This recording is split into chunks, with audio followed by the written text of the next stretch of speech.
16 November જાણવા જેવું 1945માં યુનેસ્કોની સ્થાપના કરવામાં આવી. 1988માં બેનઝીર ભુટ્ટો પાકિસ્તાનના વડાપ્રધાન તરીકે ચૂંટાયા. 1890માં હરિદાસ દત્તનો જન્મ થયો હતો, જે બંગાળી ક્રાંતિકારી હતા. 1897માં ચૌધરી રહેમત અલીનો જન્મ થયો હતો, જે ભારતીય પાકિસ્તાની શિક્ષણવિદ હતા. 1916માં શિવકુમાર જોશીનો જન્મ થયો હતો, જે ગુજરાતી સાહિત્યકાર અને નાટ્યકાર હતા.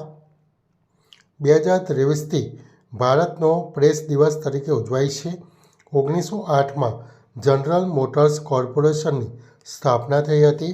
1927માં શ્રીરામ લાગુનો જન્મ થયો, જે ભારતીય સિનેમા અને થિયેટરના પીઢ કલાકાર હતા. 1931માં આર. રામચંદ્ર રાવનો જન્મ થયો હતો, જે ભારતીય ક્રિકેટ અમ્પાયર હતા. 1930માં મિહિર સેનનો જન્મ થયો હતો, જે ભારતના પ્રખ્યાત લાંબા અંતરના તરવૈયા હતા.